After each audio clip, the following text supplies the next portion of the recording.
আসসালামু আলাইকুম। কেমন আছেন সবাই? ঈদের পরে এটাই প্রথম ভিডিও আমার এবং জুলাই মাসের আজকে ২ তারিখ প্রথম ভিডিও রেকর্ড করছি। তো বরাবরের মতো আমি আপনাদের সাথে আমার লার্নিংগুলো, আমি বিজনেসের খুঁটিনাটি যেগুলো জানি, যেগুলো শিখি, সেগুলো আপনাদের সাথে আমি শেয়ার করতে পছন্দ করি। তারই ধারাবাহিকতায় আজকেও আমি আপনাদেরকে এমন একটা বিষয় শেয়ার করব, যেটা আমার ব্যক্তিগত লাইফের সাথেও রিলেটেড, প্লাস এই গত জুন মাসে আমি যে বইটা পড়েছি, secret of the millionaire mind, এই বইয়ের মধ্যেও এই বিষয়টা লেখক আলোচনা করেছে। আমার অনেক পরিচিত শুভাকাঙ্ক্ষী আমার কাছে জানতে চায় একটা বিজনেস কীভাবে স্টার্ট করা যায়। এই বিষয়টা বেশিরভাগ জিজ্ঞেস করে তারাই যারা অলরেডি একটা চাকরির মধ্যে ইনভলভ। চাকরির জীবনটা তো তাদের কাছে কোনো রকম ভালো লাগছে না। চাকরির মধ্যে তাদের তাদের যে গোল, তাদের যে ড্রিম, ওইটার সাথে অ্যালাইনমেন্ট হচ্ছে না। তাদের মধ্যে যে ধরনের ক্রিয়েটিভিটি আছে, সেটা আরও এক্সপ্লোর করার জন্য বিজনেসে আসতে চায়। তো কীভাবে আসবে, কোথায় থেকে শুরু করবে, কেমন টাকা পয়সা ম্যানেজ করবে, এই ব্যাপারগুলো জানতে চাই।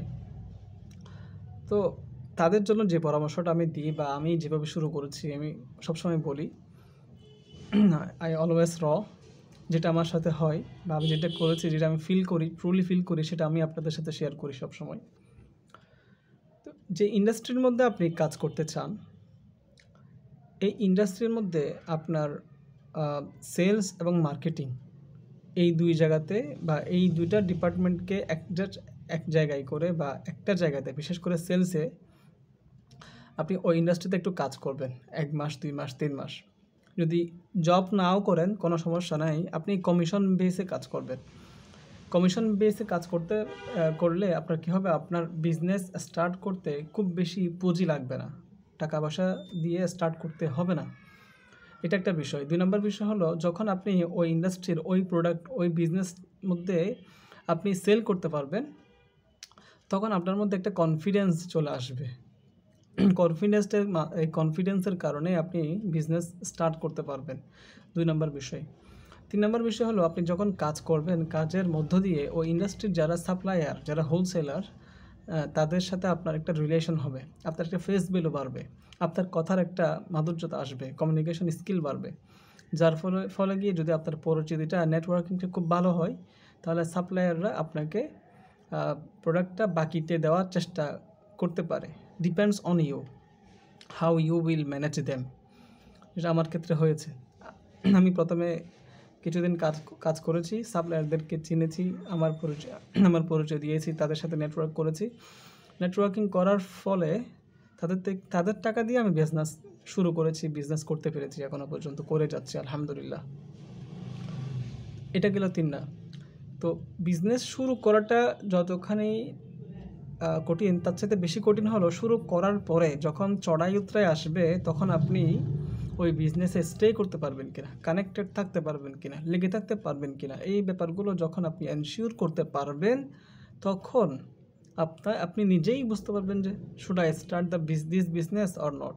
মানে বিজনেসের সবগুলো খুঁটিনাটি বিষয় আপনার পার্সোনালিটির সাথে যদি অ্যালাইন না হয়, আপনি শুরু করার পরও হেজিটেশনে থাকবেন, ফ্রাস্ট্রেশনে থাকবেন, তা না হলে অথবা বিজনেস ছেড়ে দিবেন, তখন আরও বেশি অসুবিধার মধ্যে পড়তে হতে পারে। তো সুতরাং যে কয়েকটা কথা বললাম, আমি যদি একটু সামারি বলি, প্রথমত হলো, আপনি যে ইন্ডাস্ট্রিতে কাজ করতে আগ্রহী বা যে ইন্ডাস্ট্রিতে আপনি বিজনেস করতে আগ্রহী, ওই প্রোডাক্টের বা ওই ইন্ডাস্ট্রির সেলসম্যান হিসেবে কমিশন বেসে কাজ করবেন। যদি আপনি সাকসেসফুলি সেল করতে পারেন, তখন আপনার মধ্যে একটা কনফিডেন্স আসবে। ওই কনফিডেন্সের কারণে আপনি ব্যবসা শুরু করতে পারবেন।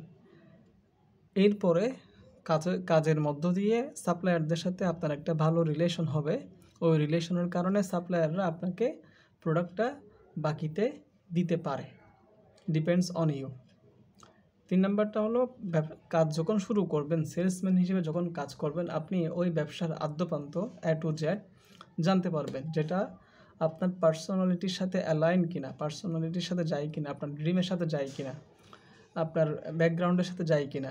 সব কিছু যখন আপনি ওয়েল ক্যালকুলেটেডভাবে চিন্তা করতে পারবেন, ওয়েল ক্যালকুলেশন করতে পারবেন, তখন বিজনেস শুরু করার পরেও যখন চড়াই উতরে আসবে, বিভিন্ন ধরনের অসুবিধা আসবে, তখন আপনি লেগে থাকতে পারবেন ইনশাআল্লাহ।